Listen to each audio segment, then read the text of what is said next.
Good evening, everyone. John Horn, Watershed Resources Manager. Thank you to our 6th community workshop relating to our watershed recreation management planning process. We appreciate you all coming this evening and joining us for a discussion. We're going to give it just a minute as all of the folks come into the room. Set up. And just so what you can expect, we're going to have kind of a panel view while we go through the presentation, and we'll be doing some breakouts, and you'll all come into those breakouts as individual Zoom boxes for participation. So with that, Brian, you want to move us to the agenda?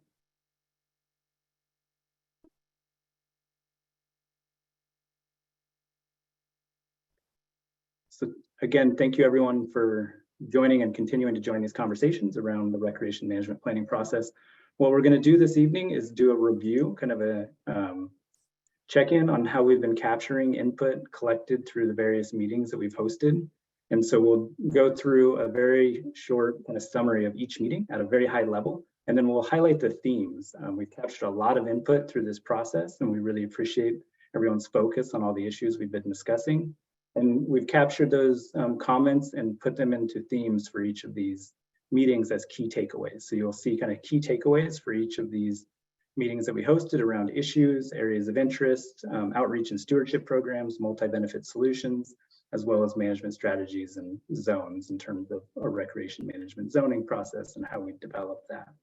Then we'll go on to a little bit of a discussion around adaptive management and how the takeaways will be formatted for opportunities into the future. And then we'll do an exercise for breakout groups to look at and discuss the key takeaways that we've gathered from all of these meetings.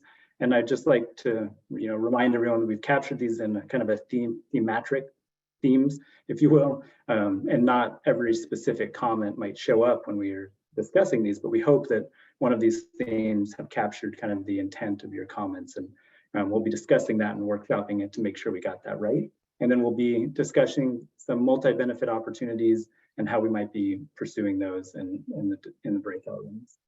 So with that, I just want to acknowledge that we've got a team of Marin Water staff with us tonight. Myself, we have our Chief Ranger, Don Wick, we have Matt Circle, our Senior Ranger, and Carl Sanders, our Natural Resource Manager. We also have Ben Hornstein, our General Manager. From the Alta team, we have Brian Cole, who are kind of core project management team. And then we have Ashley D'Antonio from Oregon State, who's been advising as a technical advisor on this project. And with that, I'm going to introduce Ben Hornstein to just start us off with some remarks.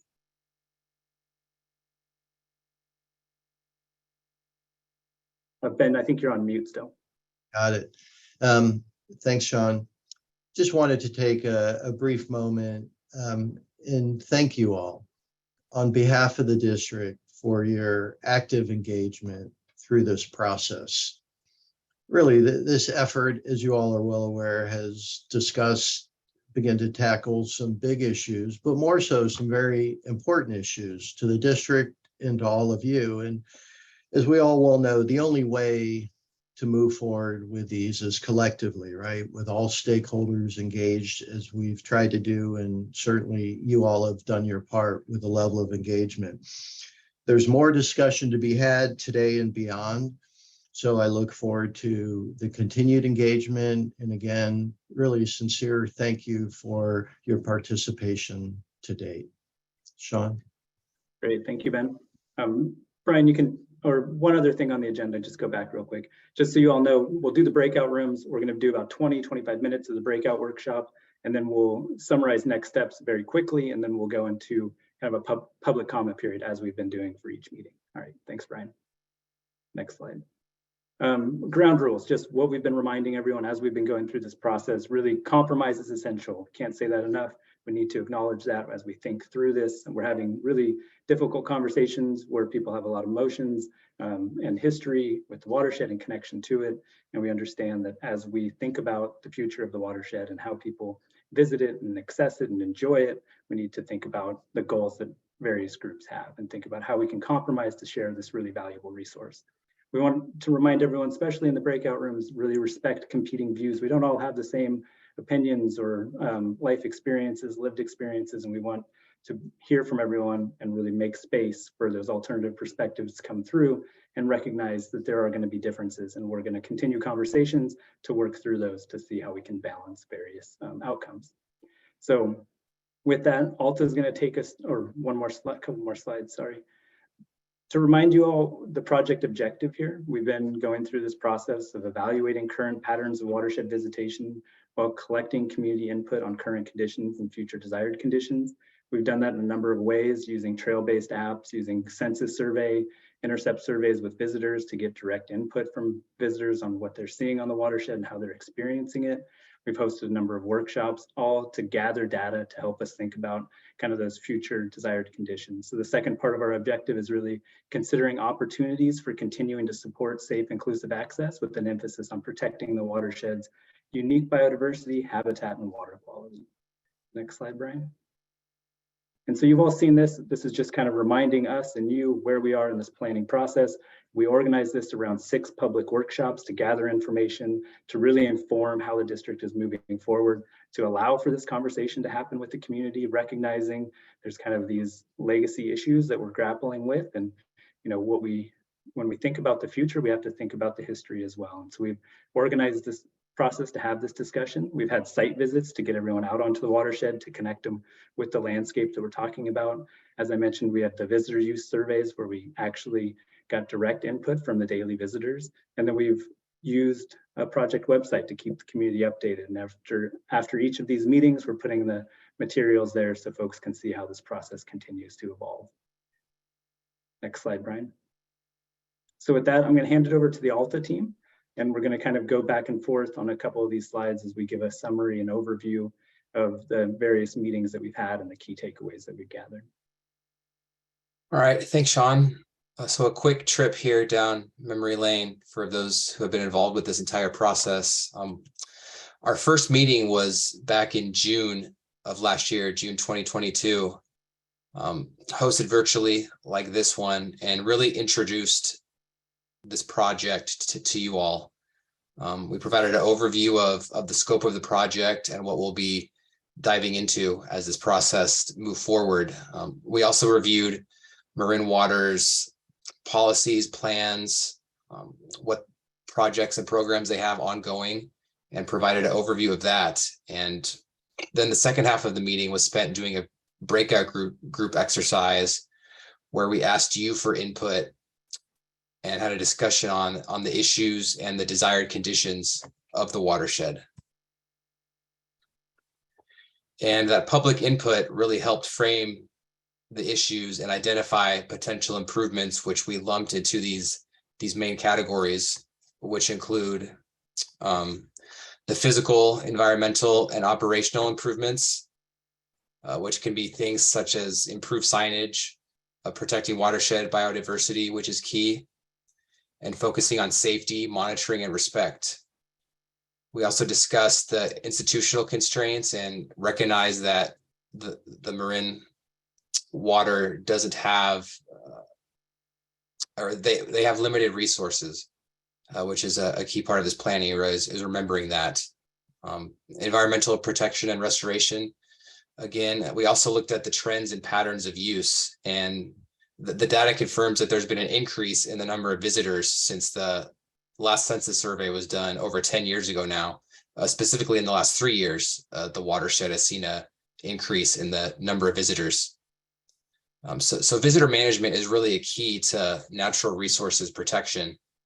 And we recognize that visitors have varying goals that don't always align, and conflicts can arise when visitors feel excluded or not part of the larger group. And this has led to a long history of competing views. So it's important to consider focusing on recommendations that really look at providing a benefit to multiple user types and not just one single user. Here's a list, getting a little more specific, of some of the key issues that we're facing out on the watershed, in no particular order, but the list includes trail erosion, litter, trail conflict, limited bike access, and equity. And after developing this list, with you all, we then asked what desired conditions you'd like to see and how they align with the district's primary mission of providing safe and clean drinking water. And from that, we heard that these desired conditions should be a net positive to the environment, potentially consider trail connections, different management zones, water quality protection, stewardship, and education. I'll pause here quickly just to note that these desired conditions are a very key part of our planning process and helped frame kind of where we've been headed on this path. And we're also going to revisit these one more time as part of the breakout group session tonight, just to make sure that we're not missing anything. So workshop number 2, which was held in July of last year, was another virtual public meeting, and this one focused on an overview of the data-driven recreation planning process that we'd be undertaking. And we shared a little bit of information on the different type of applications and hardware that we'd be using to collect data, such as eco counters, Strava Metro, streetlight data, getting out on site and collecting survey information from visitors, and then also collecting the input received at these workshops and stakeholder meetings. As part of this meeting, the breakout group exercise focused on goals and objectives, and those goals and objectives framed what we're now calling our areas of interest and focus. And from the goals and objective discussion, we landed on 3 key main areas of focus. The first being, and I'm just going to read these, and I know there's a lot of words on the slides, but we do feel these are very important. The first area of interest being to support community-based stewardship to reduce visitor impacts, protect water quality, and restore natural resources to support biodiversity. And some ideas to achieve this include working with diverse community groups to expand watershed stewardship programs that engage visitors as active stewards through trail maintenance, litter abatement, invasive plant management, restoration, community science, and visitor outreach. And also, sustainable stewardship of the watershed begins with maintaining existing visitor amenities while protecting and restoring natural resources. The second, maintain a sustainable network of roads and trails that supports the various visitor goals while restoring and preserving the watershed's ecological function. And some ideas to work towards this include consider updates to roads and trails with a focus on a net positive environmental impact, potentially modify trails and roads to spread visitors out, address points of congestion, and reduce environmental impacts associated with the existing roads and trails network. And lastly, evaluate visitor management zones approach to protect sensitive natural resources and facilitate visitor access. The third takeaway and final takeaway, adaptively manage the current roads and trails management plan to respond to changing environmental and visitor conditions, which can be accomplished by completing a watershed census survey every 10 years to inform periodic updates to trails, service roads, parking, and other visitor management systems and facilities. Update roads and trails plan with new trails, trail classification, and project restore approach that supports visitor access and watershed restoration. And the third, adaptively manage visitor services to address changing patterns of visitation. So this summarizes what was discussed as meeting 2, and I'll hand it over to Cole to talk about the next couple of meetings.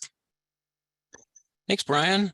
Talking about workshop number 3, which focused on stewardship and outreach programs.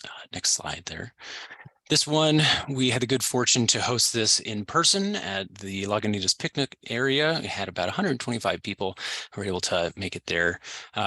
This workshop provided an opportunity to have some discussion about the existing watershed stewardship programs, partnerships, and community programs as well. And then we dove into some breakout groups that focused around 4 different themes that looked at education and community science, the Watershed Ambassador Program, litter abatement and volunteer opportunities, habitat restoration and roads and trail maintenance, and then also looking at community partnerships. And these looked at what's working, what's not working, what could be expanded upon or even reduced upon with some of these programs. programs and the like. And I think people moved around to one or two groups as they did. Next slide there, thank you. So we're going to go over some just key takeaways from those groups. From the education and community science one, there was a desire to focus on providing some standardization for trailhead signage, regulations, and maps, as well as support for programs that connect to underserved groups. There's also interest in expanding upon the outreach around the responsible recreation generally, really focusing on the popular Slow and Say Hello program that's been implemented recently. Additionally, looking at continuing the existing Watershed community science efforts and collaboration with some one-TAM community science initiatives to expand the district's existing program capacity. There was also some discussion about expanding on some interpretation activities to connect with visitors, such as looking at providing additional information for responsible recreation, visitor safety, impacts to biodiversity and history of the watershed, and watershed restoration events generally, as well as incorporation of annual meetings, high school mountain bike teams, cross-country running teams, and the like to get people involved. Next slide, thank you. For the Watershed Ambassador program, there was really some good excitement around this program. To want to expand that program for visitor outreach, looking at wildlife volunteer docents, or ranging up to one TAM van volunteer support, providing support for that program there. Additionally, there was strong support for the continuation of the Watershed Litter Abatement Program that was developed during the COVID period. And then there's discussion about the volunteer program that could continue to connect with visitors on the watershed to provide education surrounding a variety of things from drinking water, biodiversity, as well as responsible recreation.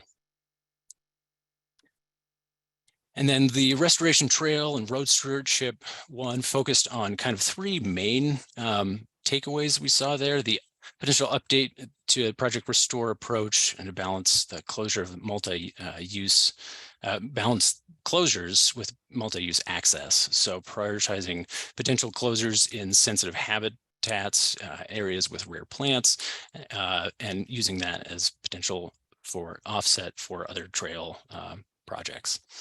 Additionally, looking at the expansion of trail stewardship volunteer events, kind of some crossover from the stewardship group itself, but some excitement for some of the existing stewardship programs that we had there, including Project Restore and closure for sensitive areas.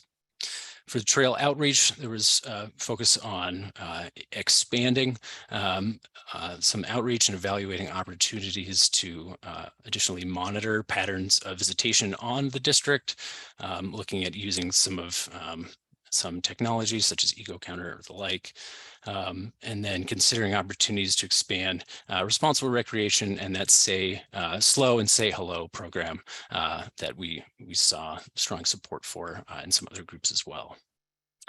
Next slide, please.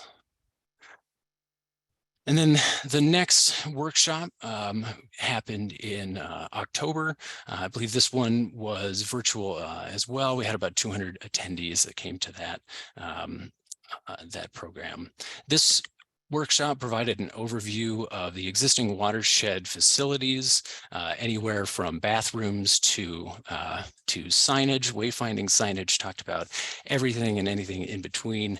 And then we had a good panel discussion from 3 different land managers from the surrounding area to talk about some multi-benefit solutions and how they manage facilities on their lands, as well as visitor usage across their lands, and talk through some multi-benefit solutions. We worked through some topics and themes related to their discussion in some breakout groups as well. We can go to the next slide. There you go. We had 4 different groups. We had with different themes, with some prompts to kind of get some conversation started, looking at the roads and trails, visitor facilities themselves, minimizing recreation impacts on the natural resources, and then again looking at stewardship and responsible recreation. Oh, thank you. We can dive into what we heard from there. You can see there we covered a lot of ideas and issues that came from that discussion, looking at, in again no particular order, but just to identify some, looking at water quality protection, erosion control, responsible recreation, road to trail conversions, or invasive plant management. We talked about a lot of inputs that would relate to roads, trails, watershed facilities, and how to kind of move those forward and identify multi-benefit solutions across those. Then looking similar kind of representation here of what we heard from the group, looking at stewardship, volunteer opportunities, and strategies to minimize those human impacts on the environment within the watershed, from litter abatement to sanitation improvements, collaboration closely with OneTAM, biological monitoring, and the like. We had a lot of good discussion of potential outputs for those. To summarize the key takeaways that we heard, because those last 2 slides had a lot on there, I'm sure not everybody got a chance to read all of them, but generally at a high level, what we heard was there's support for trail maintenance stewardship programs.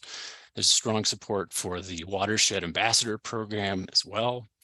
The adaptive management approach and modern trail planning there was a lot of good discussion around it, especially focusing on updates to Project Restore the work plan and restoration priorities, as well as consideration reviewing the trail classification to support multi-trail use, access, bike trails, and the like, and then enhancing watershed interpretation and outreach programs, as well as an enforcement approach, and then expanding upon some of the existing signage and providing more details through a watershed map.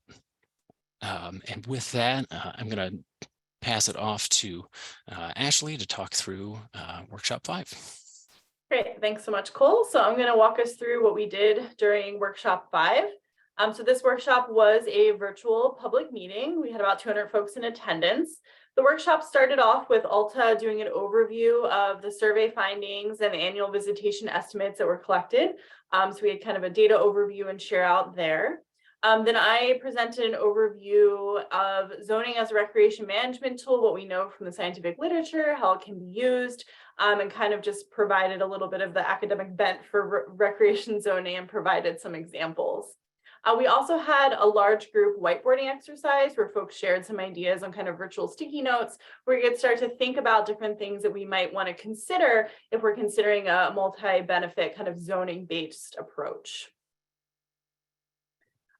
To help facilitate that whiteboard activity, there were kind of 3 broad categories that we were thinking about in terms of conditions that could be considered in zoning decision making. The first broad category of conditions that we kind of brainstormed about were those social conditions, things like opportunities for solitude, what we think about when we're thinking about recreation opportunities and visitor experience. The second category that we brainstormed on was ecological conditions. What are the different ecological components, ecological resources that we might want to consider in that zoning decision making, such as an example was location of sensitive species. But again, folks provided lots of other great ideas via our whiteboard activity. And then the last broad category that we often consider in visitor use management are the managerial conditions. And so that was the last category that we brainstormed on through this whiteboard activity, is what conditions might we consider from the managerial perspective that we should think about with zoning decision making. An example of this, again, that I provided, but you all provided great ideas as well, is current conditions of facilities and infrastructure, what's existing on the landscape. You can go to the next slide. Thank you. So takeaways. So again, we had all these great ideas that were generated through the whiteboard activity. And then those were taken and kind of summarized in these broad themes. So again, this isn't everything, but these were kind of the broad umbrella themes of what we saw broken into those three categories. So from a social perspective or recreation perspective, some of the key themes that came out of that discussion about what to consider with zoning was access, inclusivity, as well as ADA, considering the Americans with Disabilities Act and that compliance. Also conversations around opportunities of hiking and walking trails, considering the mountain biking trail experience, opportunities for nature immersion and solitude, as well as equestrian routes. For the ecological or the watershed focused ideas, some of the themes that came out here were biodiversity and ecosystem health, environmental education or interpretation, thinking about trail maintenance as well as erosion, wildfire mitigation, water quality protection, as well as protection for sensitive habitat. From a managerial perspective, some of the, again, these high level themes that came out of this workshop was thinking about habitat restoration, the Watershed Ambassador Program we've heard a little bit about from other workshops as well, trail classifications, the Responsible Recreation Program, which again, we've heard about a few times throughout our previous looks at some of our other workshops, trail safety considerations, updates for trailhead signage and communication, and then the Trail Stewardship Program. Go to the next slide. I think I'm passing it back to Sean. I'll go quickly first, but okay, so here we are at workshop number 6. How do we take all of this information, summarize it, and put it into our recreation management plan? Like what does that look like? So this graphic on screen here attempts to highlight the different components that make up what will become the Watershed Recreation Management Plan. And it's really inputting the district's policies and drinking water regulations, the vast plans and studies that have been produced on the watershed or about the watershed to date, the district's DEI action statement, input received from collaboration with key stakeholders like OneTam, and there's many others. And then what we're doing tonight is this community engagement and feedback from you all, including the results that we received from the census survey. So these data inputs really inform our recreation management plan. And this plan will have outputs, which will include detailed sections on these topics you see here in the green column, like the results of the census survey, a summary of the biological data, existing stewardship programs and recommendations for additional programs, visitor management, a summary of the watershed facilities, and then a section on adaptive management. So these are all the components that we are currently compiling that will make up this plan. Then from there, I'll go back to Sean to talk briefly about some near-term and long-term takeaways. Yeah, thanks, Brian.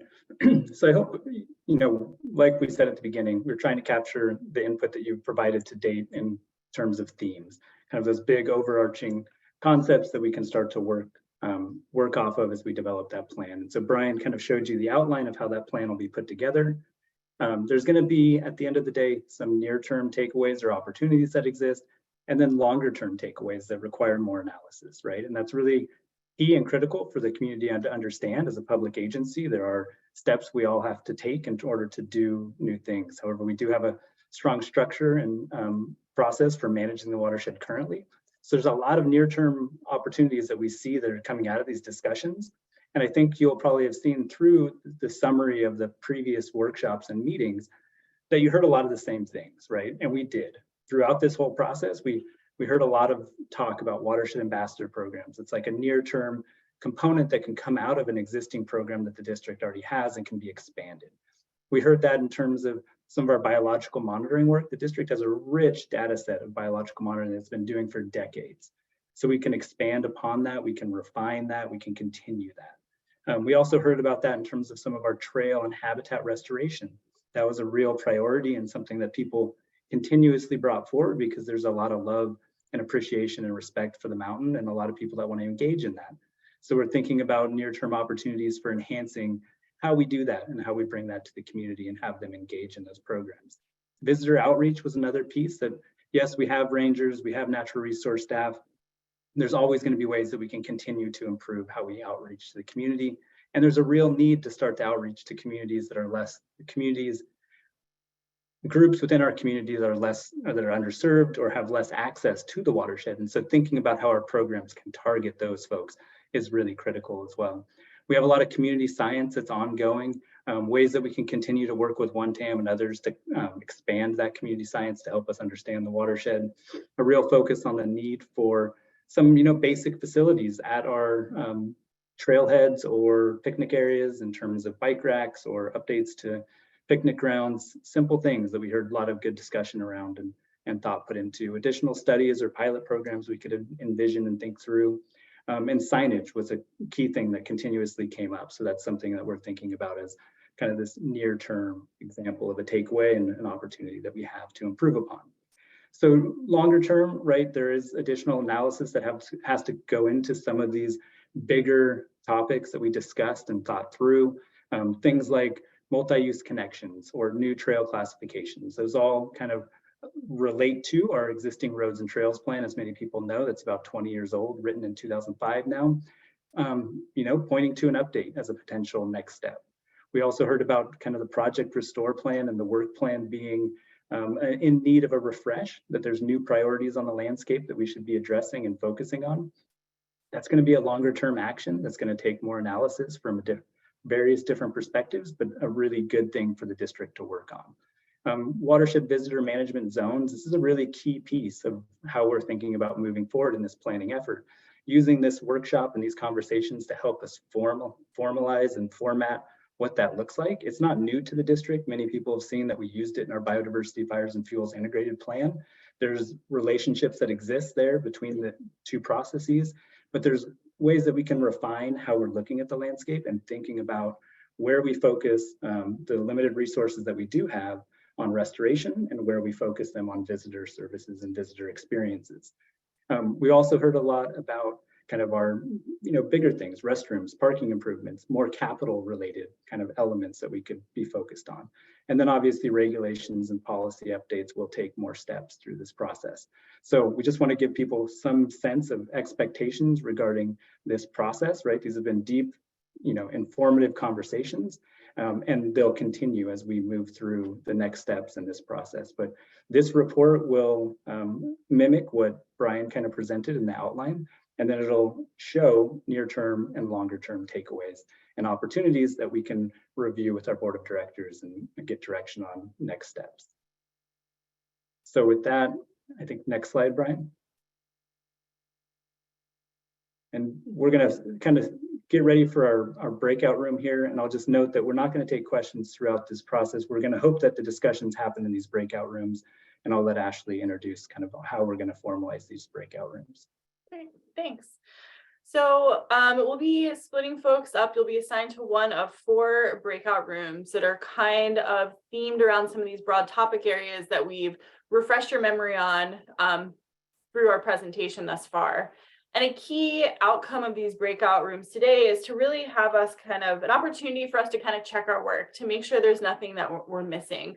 And also, these workshops have been happening over a series of months. You've had time to reflect on some of these topics, maybe since those workshops happened. And so this is another opportunity just to provide some input on thoughts on things that maybe are missing or things you've reflected on further that we think need to be represented in these key takeaways.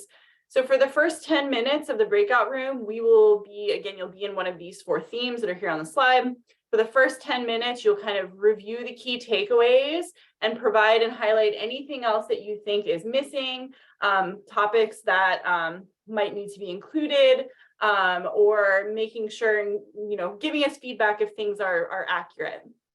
That's only 10 minutes. The second 10 minutes we'll be talking about a kind of a broader question of what multi-benefit solutions will help the district achieve their future desired conditions. So we presented those desired conditions to remind you of those again early on in the presentation today. So thinking about multi-benefit solutions that align with those desired conditions help to move us towards and helps to move the district towards those future desired conditions. So again, you'll be assigned to one of these breakout rooms. And you'll have a facilitator and then an individual taking notes. And again, it's a very short time for these breakout rooms, so please be respectful of folks' time. offer your comments, but make sure no one dominates the conversation. Anything else to add, Sean, Brian? No, that was great, Ashley. So Francisco, if you want to organize us into those breakout rooms and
all right, thanks everyone for joining us in those breakout rooms. We appreciate all the comments that everyone provided and the input we received. It was a constructive conversation. We got some good additions. Generally, in our room, we had a lot of good reflection on what has been captured to date. And so we appreciate kind of the ongoing conversation, recognize that this will continue and there's additional steps. So Brian, you want to bring up the final points of the conversation, then we're going to go into some final public comments or input from you all. So we just wanted to give some understanding of next steps, just in terms of timeline. This is our kind of final community workshop that was designed around the chapters and sections of the plan that we're developing that Brian outlined in presenting the outline, and then where we're going with near-term and longer-term opportunities and how we'll proceed with those. So our intention is now to really, get to work drafting this recreation management plan and the study that goes along with it in terms of the census survey and all the data that we've collected in terms of the eco counters, trail-based apps, and that, and bring it together with some of our biological monitoring work that is ongoing through the watershed and looking at the recreation zones, and put that into a report and study that we can bring to a public meeting, likely a watershed committee or some other format in the early fall. And then we'll go into the winter. We're hoping to kind of finalize that document. It'll be a guiding document for the district. And then we recognize it'll point to some of those kind of near-term programs that we can focus on and start to enhance and really continue to connect with our visitors and community in those ways. And that there's going to be kind of some longer-term analyses that have to happen for those kind of broader, bigger concepts that we've talked about through this process. So next slide, Brian. So closing thoughts. So we wanted to kind of give space and time for everyone just to kind of have reflections about the kind of process as a whole. We've summarized it for you tonight. We hope that we've kind of captured the themes that you all brought forward and the input you received. If not, we'll take our notes and we'll continue to combine those and work on those. This isn't the last time for ongoing input, so don't worry, this is going to continue. But we're going to provide time right now, as we've been doing, for everyone to kind of raise your hand, and we'll work through the line of just providing your kind of final reflections for this evening. And then we'll be bringing forward that draft plan in the fall, and we'll continue to take input as we start drafting that. So with that, Brian, I'll let you kind of moderate the hands, and we'll just remind folks to keep their comments to a minute. We do kind of have a lot of participants this evening, and we'll be timing folks as we go through it. Cole, do you mind calling on folks? It's hard for me to see with the in presentation mode. Yeah, definitely. So the first person that we see is Sammy Owen.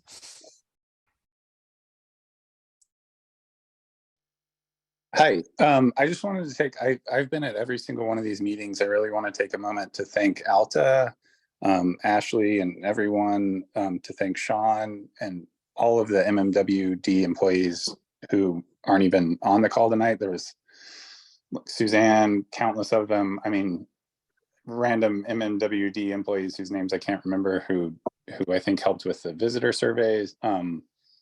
really appreciate all of the work that you guys have put into this and the thoughtfulness you've done into having these conversations. I just wanted to lead with that. Thanks. Yeah, appreciate that comment. Thank you. It looks like the next person I see says iPad as the name.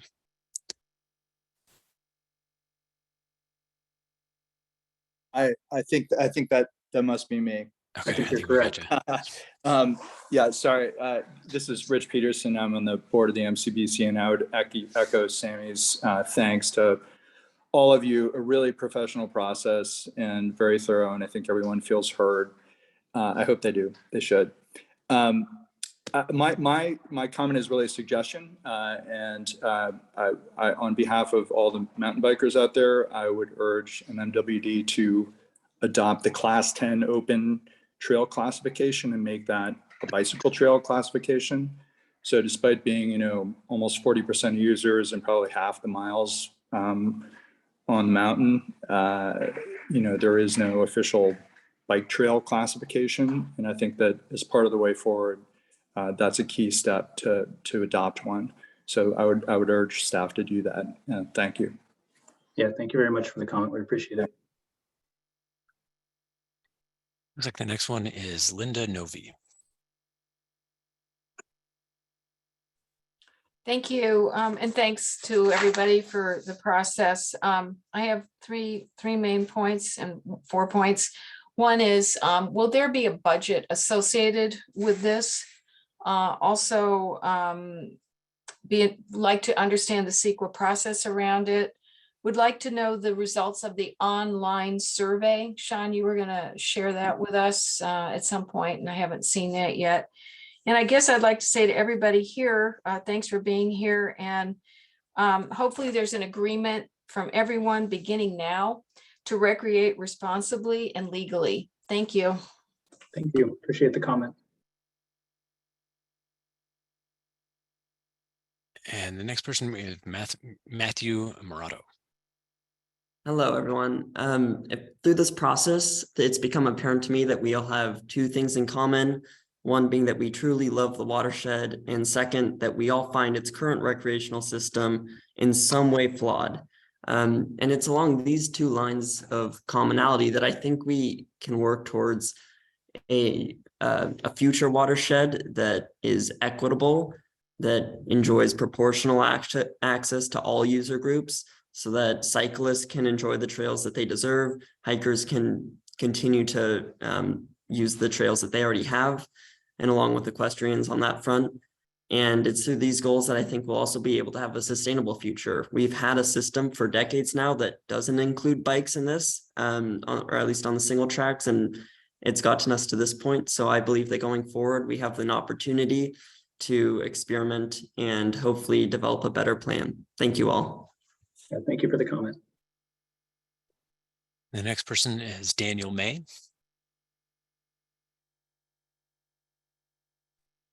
All right. I just want to say great job to Matthew. That's very well stated. And you took about half the points that I was going to say.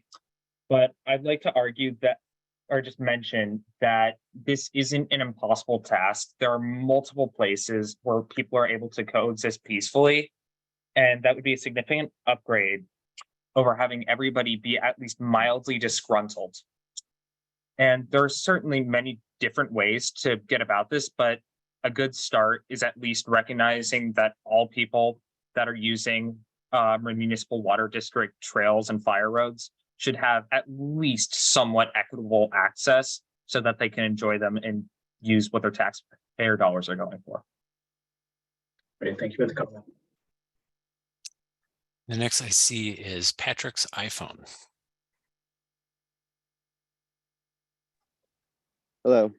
Just also want to thank staff and the district employees, and it's nice to see more employees participate in the process. It's been very professional so far. I think you guys will hear some comments tonight about how sensitive some of these existing hiking trails are. A lot of people have memories and feel attached to them. So a possible solution here is adopting social trails that bikers already do ride into the system. And this creates more of an equitable outcome for the stakeholders. And I know the mountain bikers would be very interested in working on them, improving the environmental impacts. Also, that's all I have. Thank you. Bye. All right, thank you very much. Appreciate that. I see Jonathan Brown. Sorry, Braun, B-R-A-U-N. Thank you. Okay, can you hear me? Yeah, you're good.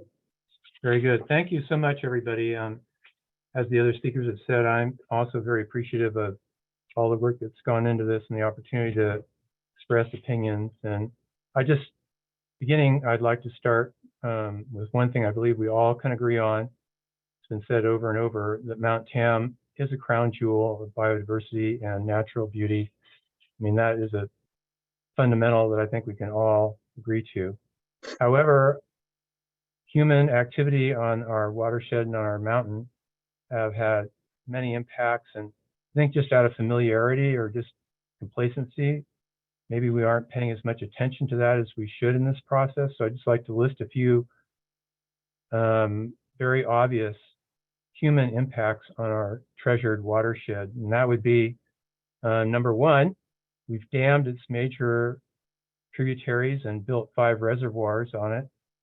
We've laced the mountain with a network of many, many roads, and paved and unpaved, which have created many impacts. The military went and bulldozed the top of West Peak for a radar tower during World War II era. We built homes all over the flanks of the mountain. We've introduced invasive non-native plants, and we've— Jonathan, we're over time, so we appreciate the comment, but thank you for bringing those environmental components up. The next name I see is Tracy McDermott. Here we go. Thank you. I just have a couple of points. Sharing means everybody shares. It doesn't mean one shares more than another. There is not a trail or road on the mountain where there aren't bike tracks all over it. So this repeated thing that I keep hearing, oh, we need to have access. You have access, and you have excessive speed. A lady on TV just yesterday said about bikes in San Francisco, I'm afraid that the next road, I'm going to get hurt. The next corner, I'm going to fall off. Do you know that hikers and equestrians feel exactly the same about the bicycles? And it all comes down to excessive speed. If that could be mitigated, there probably wouldn't be a problem. Thank you. Yeah, thank you for the comment.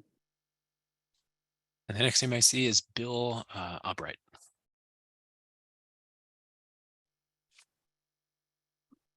Hi, am I unmuted now? Yeah, you're good, Bill. Great. Thank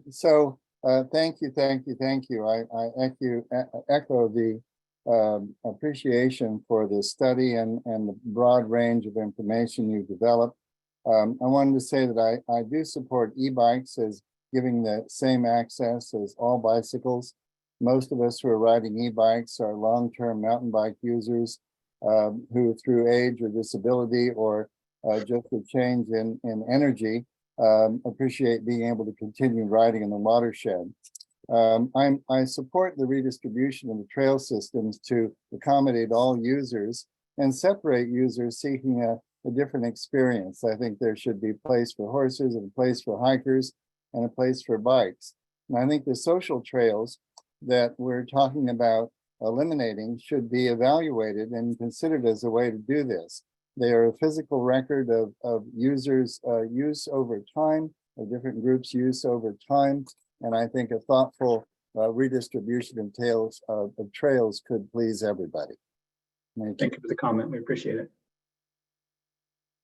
The next name I see is Jeff Guild.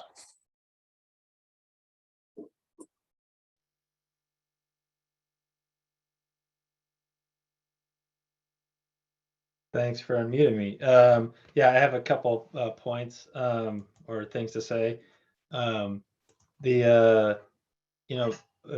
couple of people have said, or many people have said already, it needs to start with inclusive and equitable access for all the user groups. That's just really, kind of that's just where we need to start, and that's where we need to finish. I think some of the issues people have talked about with as far as like breaking rules and all those things, and kind of like demonizing other user groups. I think that stems from the bad policy, which is in our status quo.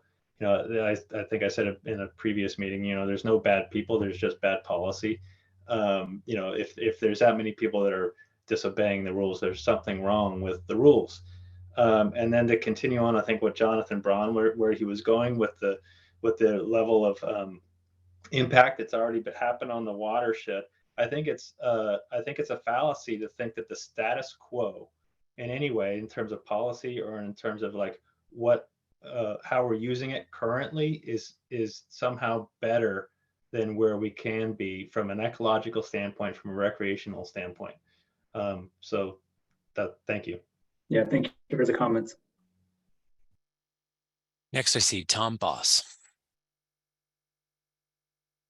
Hello. Yeah, I just want to echo the thanks, the praise for this process and everybody who's been involved on staff and the consultants and everybody who's been a member of the public. I've been learning from this process throughout. I've been listening. I've been evolving. I do want to point out that at the very start, myself and MCBC, our 3 goals for a positive outcome, we're focusing on safety, equity, and sustainability, and that continues to be our focus. We also push for collaboration with other folks. I think we have learned and we can continue to learn from each other, and we can assure a good outcome when we're talking together, not at each other. I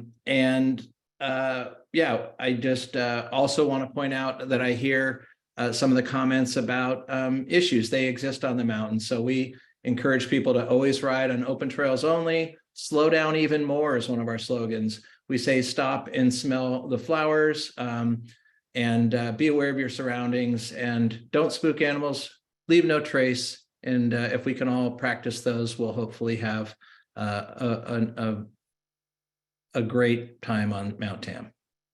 Thanks for the comments. Sorry, the next name I see is Zoom user. Hi, my name is Jim Baldwin. Thank you for calling on me. I was in the breakout room talking about the enhanced use of education by the water district and allocating assets, the water district assets, to continuing education to take things like excessive speed, for example, down in the mountain biker consciousness. I'm myself am a mountain biker. I'd like to very much echo not only my own sentiment about that, but also Bill Abright's and Tom Boss's about the use of bicycles on the mountain, particularly e-bikes, which have been a huge. Although I'm not an e-bike user, many of my friends are. These are primarily older guys who have been on the mountain for a long, long time, and who have enhanced my experience and appreciation of the mountain through their talk of stewardship and their practices of stewardship over the last few years. And thank you all again for participating in this fruitful discussion. Appreciate it. Yeah, thank you for the comment. Next name I see is Bob Mittelstadt.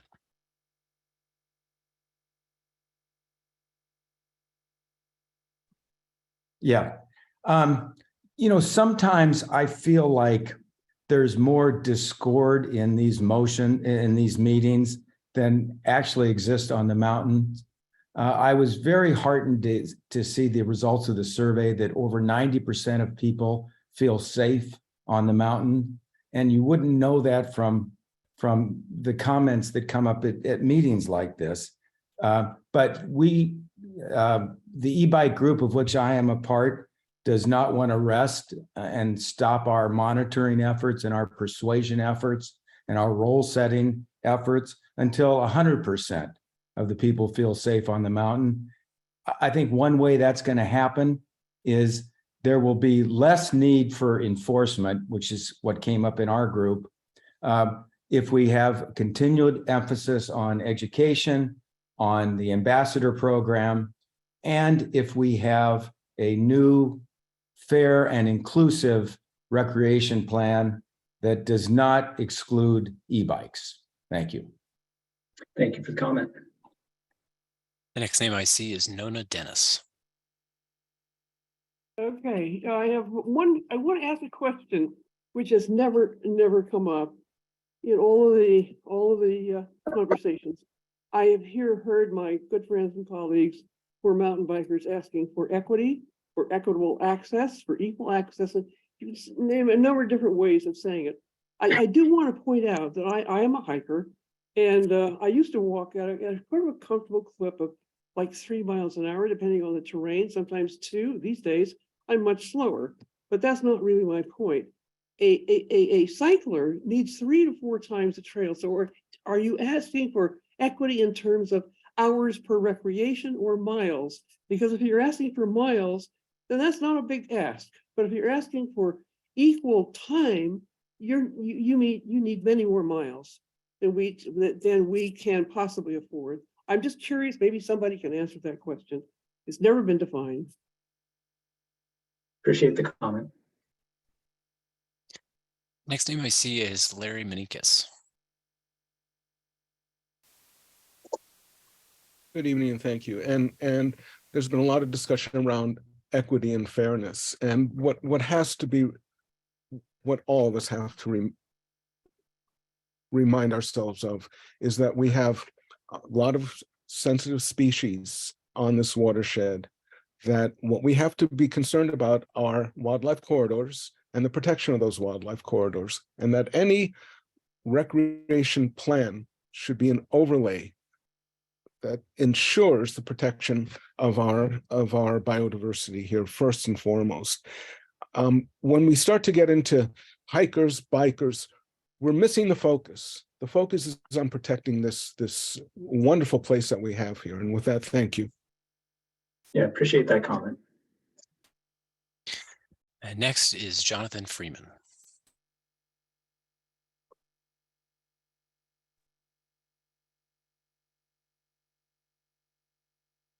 Hello. I just want to remark, first of all, on it's almost 5 years this has been going on, since late 2018. And it's been fascinating to watch it evolve, frustrating. But I do have one question. If there's any, and I'm sure it's been covered and I just didn't hear about it, but if there hasn't been, I would love to know how exactly and how much does a human presence on the mountain impact the watershed? That is the actual water we get. Is there anything scientific on that? And even though I'm an e-bike user, I get scared when there are other bikers around because sometimes they're going too fast for me. So any way we can work together on all of that, that would be just fantastic. Thank you. Yeah, appreciate that comment. Next up is David Long. Yes, I think any discussion of recreation has to start with the concept that biodiversity and maintenance of the watershed is the primary goal. Recreation has to be viewed as a subordinate interest. And one of the things that this is a real opportunity to do is to do an analysis of the impact of recreation on the watershed over time and currently. It's never been done. It wasn't done in the road and trail plan, which looked at erosion and sedimentation, did not look at the people who were using the trails and the impact that they had, other than to point out that there were 50 miles at that point of social trails. And with 2 million visitors on the watershed, one of the things that recreation planning should look at is the trajectory and consider what kinds of limits must be imposed on the watershed for it to be sustainable in the future, because it's not a sustainable trajectory now. Thank you for the comment. Next name is Sosia Zawacki, and I apologize for mispronunciations. That's okay. Hi, I'm Zosha. So I don't want to repeat what other people have said. I just, it makes me sad when people say they're afraid of bikes going too fast. I think, we lots of times you run into people who are jerks and they give a whole user group a bad name. But I will say, as a mountain biker, I think generally mountain bikers are like the most active participants in trail maintenance, and that's definitely a resource you could tap into in terms of maintaining trails and building trails, and could also help with creating purpose-built bike trails where hikers don't want to be.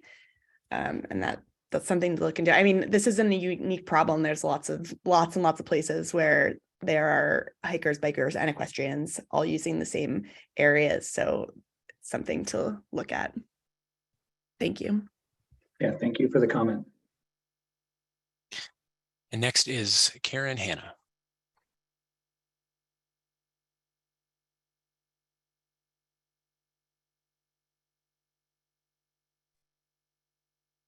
Yes, I wanted to also say about the making priority the water resource and the habitat, and that the recreation use is a privilege and not a right to everybody and to all of us. And also with the bikers and inclusivity and equitability, I just wonder if they would be want equal rights for usage of bike paths with cars.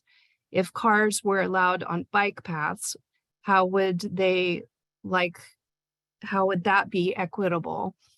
And to think about that, we see the bikes as cars out there, and that's all. We're just want to be safe and for hikers and equestrians. Thank you. Yeah, thank you. Appreciate the comment. Next is Nathan.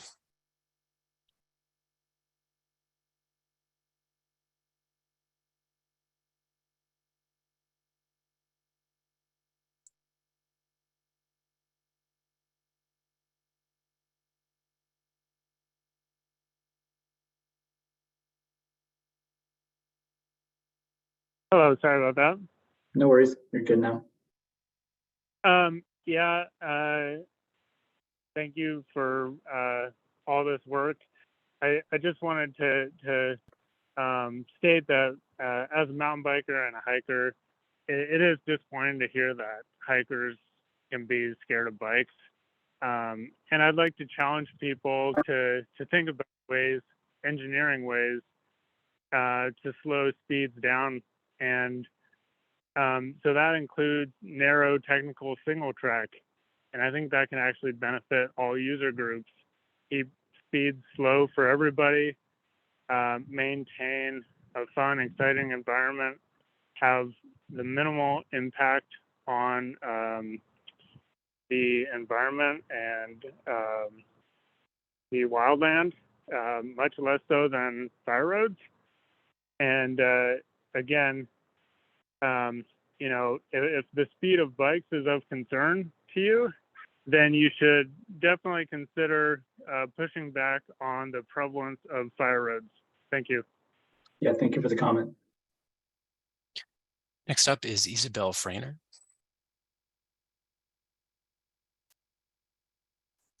Hi, yeah.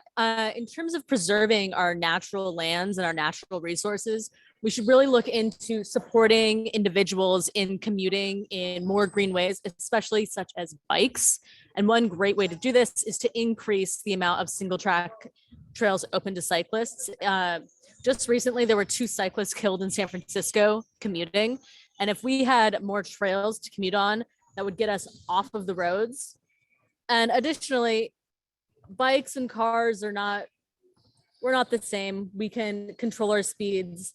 There are a lot of responsible bike commuters and bike recreationalists that control their speeds, ride responsibly. And at the end of the day, we just want to be outside and enjoy the natural scenery as much as anyone else. Thank you. Yeah, thank you for the comment. Next is Brian and Tina Walsh. Okay. Am I unmuted? Yeah, you're good, Brian. Okay, good. Thank you very much. I just want to comment about the say hello and stopping for riders. It's something I really appreciate. I ride about every day.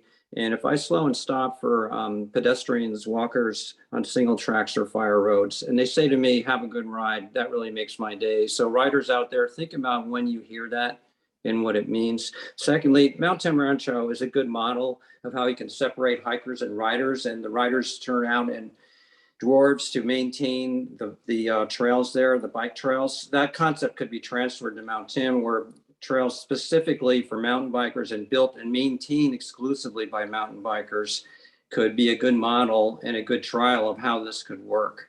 Thank you very much. Bye. Yeah, appreciate the comment. You're welcome.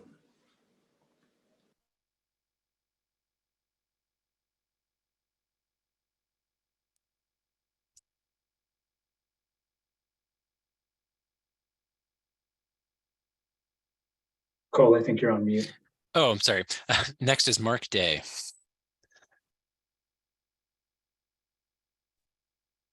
Hi, I'd like to echo some of the other comments about the use of e-bikes on water district land. I am one of those old guys that have been riding a long time, and with health issues, e-bikes have really been a godsend. And I think they should any class 1 e-bike should be considered a regular bike in the trail systems. And I also really like the idea of a separate trail system. I think it addresses a lot of the problems. It'll give the cyclists something other than fire roads to be on. I think separation isn't always necessary, but I think it's good. And I'd like to see the Watershed look at places like Salida, Colorado, and Mammoth Mountain or Mammoth Lakes and other communities that have really managed to incorporate separate bike trail systems and have kind of continued to satisfy both hikers, which I am, as well as the cyclists. Thank you. Yeah, thank you. Next is Barbara Saltzman.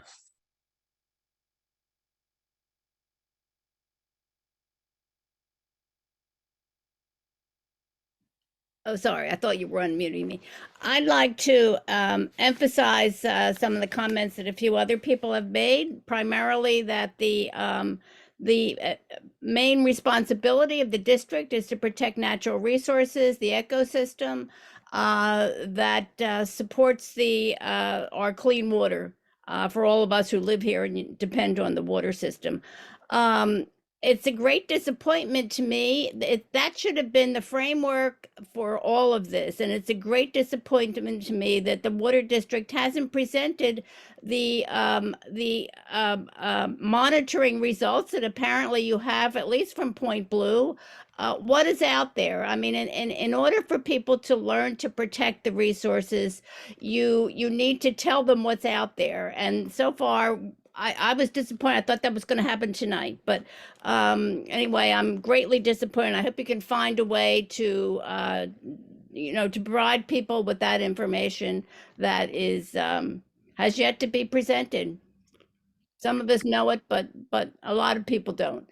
And so if you set up a system so that if you set up a program like this that is emphasizing and encouraging people to talk about what they want, of course that's what you're going to get. You're going to get a lot of people saying, recreational resources. But thank you for the comment, Barbara. We appreciate it. Thanks. Next up is Meg Rogers.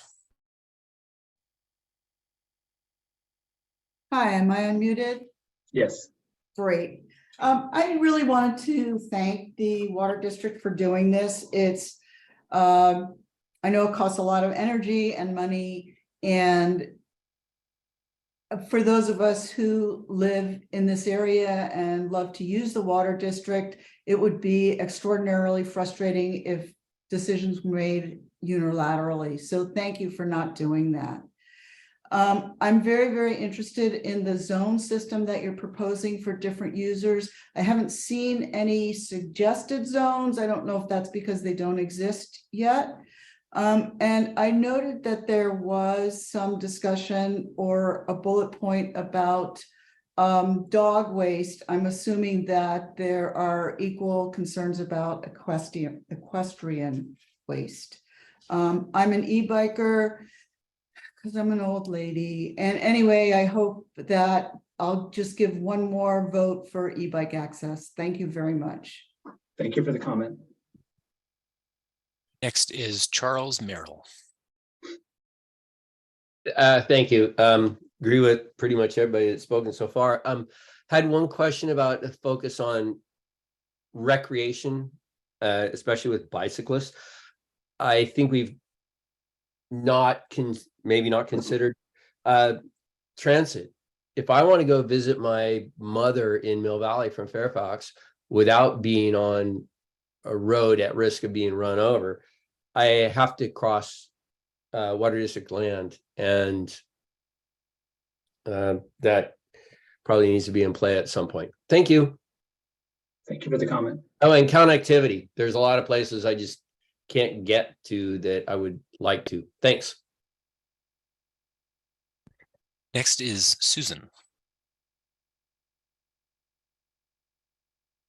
Hi. Yeah, so I am both an avid hiker and a fairly beginner mountain biker. I'm not that good at it. I don't ride very fast. I started out hiking and transitioned to mountain biking as my knees started to get older. And I just want to say that, the majority of mountain bikers are, they're not bad actors. And, I have a master's degree in forestry, and I took a lot of courses on road building. And I can tell you that the things that cause erosion are poor road construction. It's not a couple of bike tires riding on a dirt trail.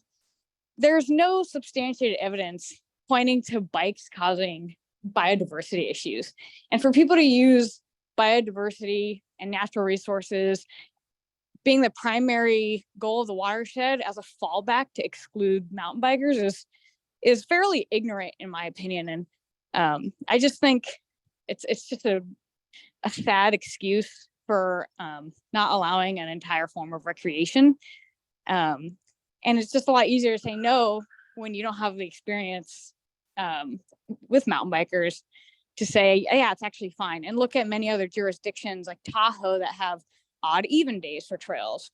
There's Tahoe, Colorado, Utah, they all share trails with mountain bikers, even in Southern California. So I just think that Marin is a very old holdout that really has a lot of unstamped associated claims. Thanks. Thank you very much. And next I see is iPhone. I'm not sure if the person is gone yet.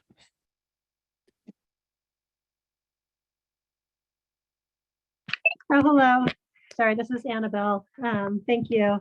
I just wanted to reiterate a few things I heard earlier, and that's that there's a lot of users out there that we're not hearing from tonight, and the vast majority of the user experience out there is positive on across all user groups. And yes, there are some issues, and I just hope we take that into context of how many users are out there enjoying their experiences today. And I think a really positive next step is for user groups to work together more collaboratively and work through these more isolated incidents of trail conflict. I really think working together we could make a lot of progress and help support you guys in this effort by us doing some work across the aisle in the process.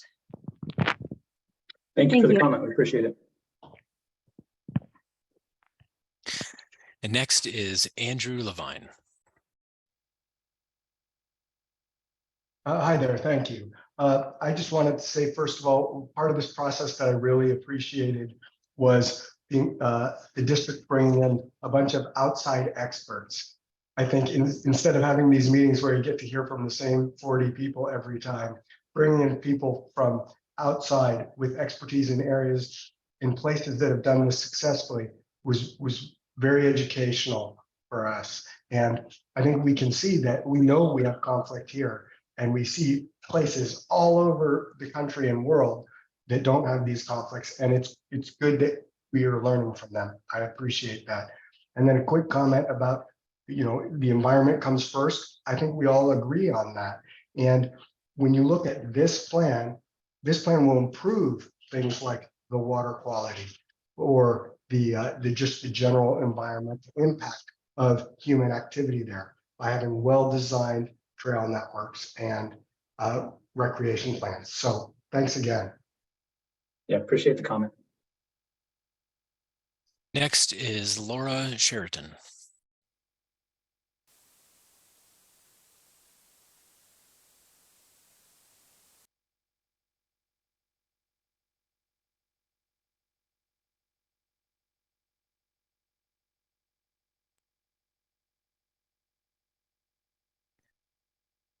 Sorry, Francisco, that it's a CH is the last name. It might be at the top of the list instead of the bottom.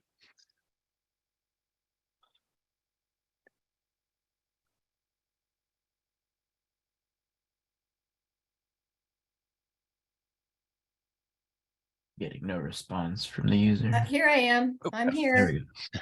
I unmuted. I thought I was unmuting before. Sorry. Did you hear anything I said? No, No. just starting fresh. Okay. Okay. Thank you. I've lived on the mountain for 30 years, over 30 years. I've hiked up here for 50 years. And I understand that there is now a risk of catastrophic fire caused by e-bikes, and it's a highly possible occurrence.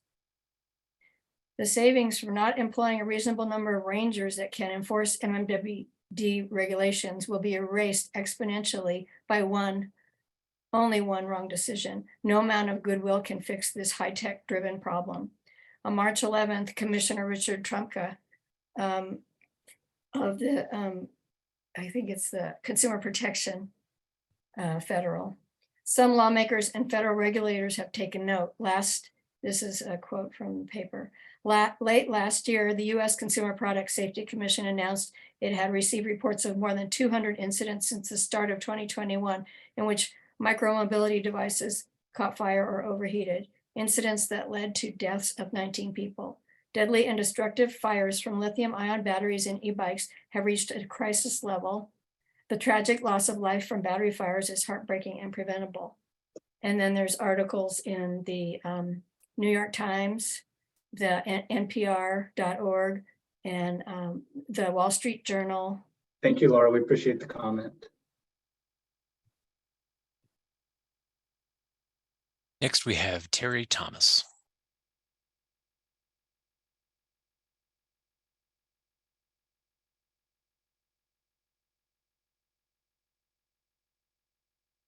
Sorry about that, guys. Thank you for allowing us to comment at the end here.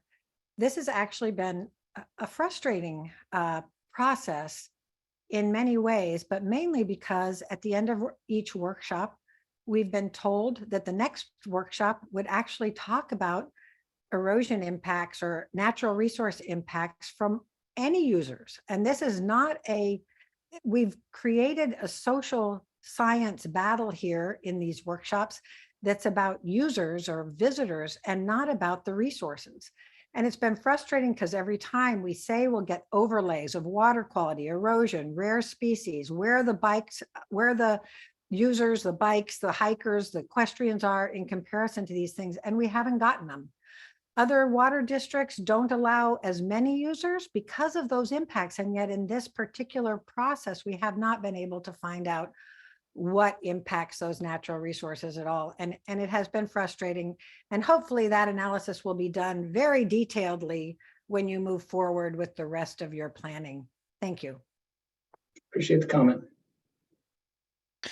Next, we have Taylor. Hi, yeah, thank you. I just wanted to give my thanks to the board and all of the people involved in hearing from all of your varied stakeholders. One thing that I wanted to emphasize is that when we're talking about ecological conservation, for example, in no way are humans separate from nature.